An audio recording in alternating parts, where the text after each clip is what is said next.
Good morning. December 21, 2025. 7:48 AM. Udto na naka-start. Exactly a month ago, nanganak si Mrs. Healthy baby girl. Yung pangalan kay Andy. Dagan na nausap sa to ang mga priorities. Especially sa morning, mas mauna na to ang need sa bata. Wa man pud na naglisod o adjust. Kay after 1 week gikan sa pagpanganak ni Mrs. Naka-start naman tagdagan. Pero mas shorter na lang o nalantay at least 1 hour per day na madagan. And limited lang punta sa atong ruta. So most akong dagan na rin yung diriluyo sa Mumbalay. Kung familiar mo na yung area.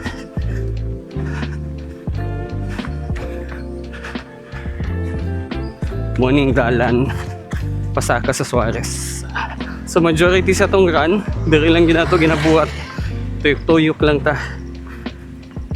Okay raman pod kay lapad siya na dalan. Most of the time mingaw. Nalay kusog mo padagan usahay. Pareha karon murag tulo kami diri. Gatikaw-tikaw. So ideal kay siya para sa tong running. Kung naay extra na time during sa hapon, makadali kiyatag dagan. Bahala na ng ulan, anad mo tag-ulan. Kaya usually gaulan man every hapon. So for today, ang plan is long run. Hopefully makabot tag 20k. Kaya mao pa na pagbalik na to o long run. Dugay na. Last ako long run is 15k rajud. Pupukabot og 20 kilometers. Challenge lang doon kay init na ta nag-start. 7:40 kape na. Pero okay na lang kaysa wala, di ba? Shout out sa akong misis na gina-suportahan punta sa to ang dagan-dagan. Duha din ay purpose sa to ang dagan ron. So aside sa long run, mag-withdraw tag kwarta. Okay. Pangbayad sa bills. Ang plano today 10 kilometers dere sa akong ruta. So 3 kilometer na loop din siya kung himo lang balik-balikon. Dayon after madto ko sa BPI sa may Robinsons, which is mga approximately mga 5 kilometers away. So pagbalik another 5k, so 20k.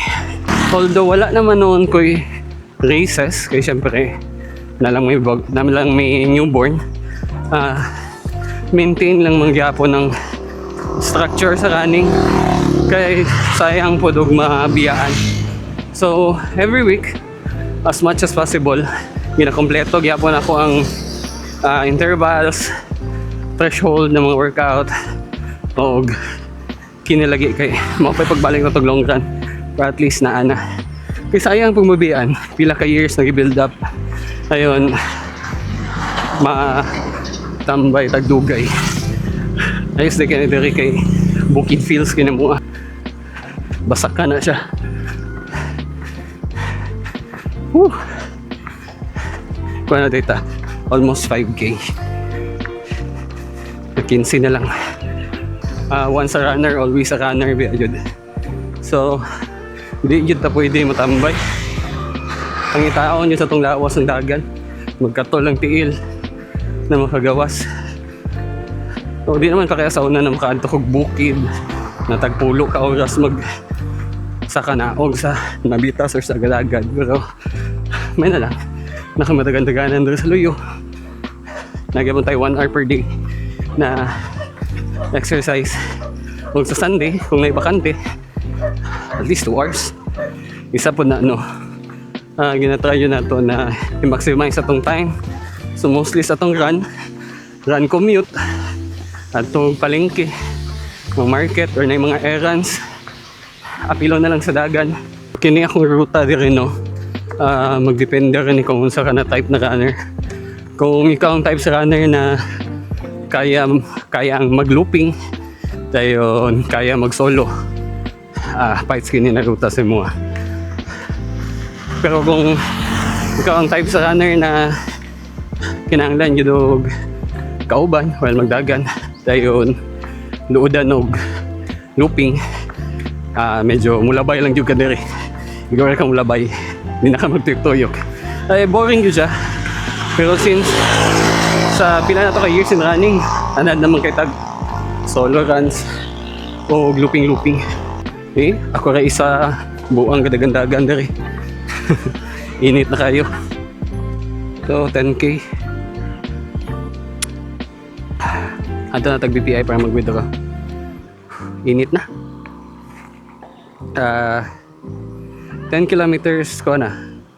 8:39. Abtan yung tagalas G siguro ani. Manang water break. Ritso na ta. Let's go.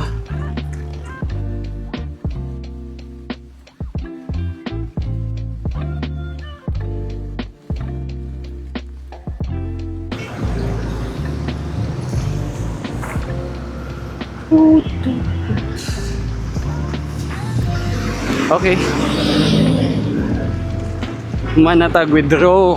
Grabe ka Joker, tag 100 ang bills. 19k 1k cooldown kay init na yung kayo. Hapit lang dayon taog 7-Eleven para mapalit og Gatorade or Pocari, dayon snack na lang. Okay, 20 kilometers. Palit sa tag snack.